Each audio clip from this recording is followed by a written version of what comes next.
ఇటీవలే Andhra Pradesh assembly budget సమావేశాలు ముగిశాయి. రాష్ట్ర ఆదాయం ఎంత, ఖర్చు ఎంత, ఏ రంగాలకు ఎంత డబ్బు కేటాయిస్తున్నారు తదితర లెక్కలతో ఆర్థిక మంత్రి పయ్యావుల కేశవ్ బడ్జెట్ ప్రకటించారు. ఆ బడ్జెట్ లెక్కలన్నీ తప్పుడు లెక్కలేనని, సొంత డబ్బా పరనిందతో బడ్జెట్ ప్రసంగం తయారైందని ధ్వజమెత్తారు మాజీ ముఖ్యమంత్రి వైఎస్ జగన్మోహన్ రెడ్డి. అన్ని వర్గాల ప్రజలకు వెన్నుపోటు పొడిచిన చంద్రబాబు మార్క్ మోసాలను అంశాల వారీగా ఎండగట్టారు.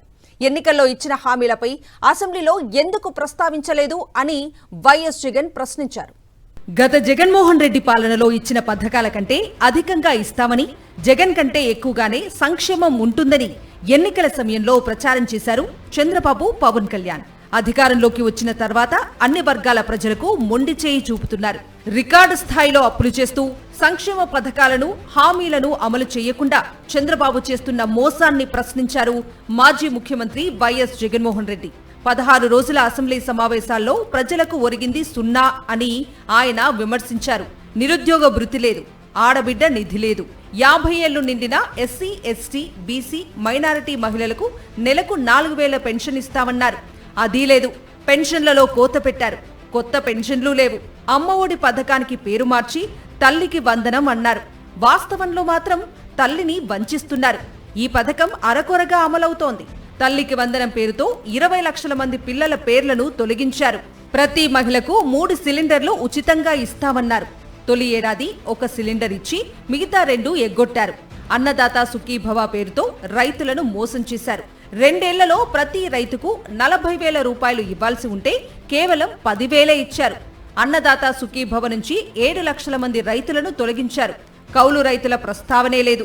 ఉచిత పంటల బీమాను చంద్రబాబు రద్దు చేశారు. అన్నదాత సుఖీభవ పేరుతో నేను సంవత్సరానికి 20,000 ఇస్తానన్నాడు. ఇంతకు ముందు కూడా మన బడ్జెట్ ప్రజెంటేషన్ లో ఇదే ఆయన అన్న మాటలు, ఆయన నోట్లో నుంచి వచ్చిన ఆ మాటలు ప్లే చేసి వినిపించిన అందరికీ కూడా. కావాలంటే మళ్ళీ ప్లే చేద్దాం ఒకసారి. మడమ తిప్పడు, మాట తప్పడు. అవునా? ఇప్పుడేమన్నావు?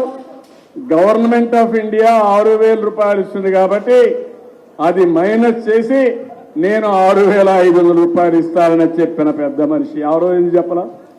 రైతుకు సంవత్సరానికి 20,000 రూపాయలు ఇప్పుడు ఇచ్చేది కాకుండా 20,000 వరకు ఇచ్చేట్టుగా తెలుగుదేశం పార్టీ నిర్ణయం చేశాం.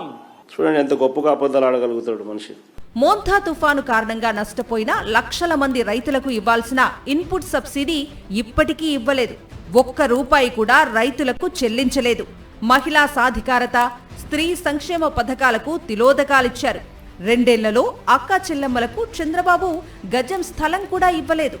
ఇలాంటి అనేక సమస్యలపై చంద్రబాబు సర్కారును నిలదీశారు వైఎస్ జగన్.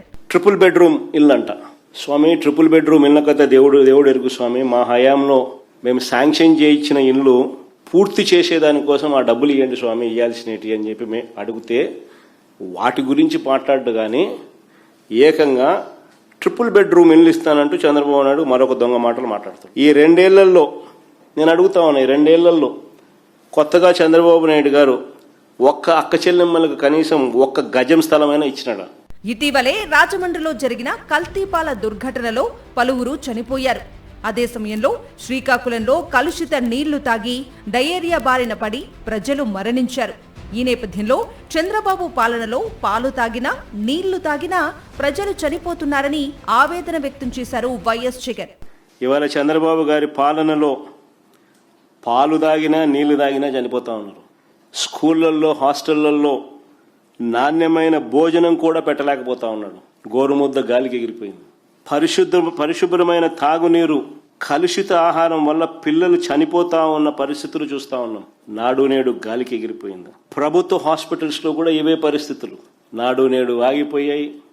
0 వేకెన్సీ పాలసీ గాలికి ఎగిరిపోయింది. 17 కొత్త మెడికల్ కాలేజీలు పూర్తి కావాల్సిన చోట, పూర్తి చేయాల్సిన చోట వాటిని స్కాములు చేస్తూ అమ్మాలని చెప్పి వాటిని ఆపేసిన పరిస్థితులు. ఫ్యామిలీ డాక్టర్ లేదు, విలేజ్ క్లినిక్లు నిర్వీర్యం. ఇలా పలు అంశాలపై మాజీ ముఖ్యమంత్రి వైఎస్ జగన్మోహన్ రెడ్డి చేసిన విమర్శలు, ప్రశ్నలకు చంద్రబాబు సర్కారు ఎలా స్పందిస్తుందో వేచి చూడాలి.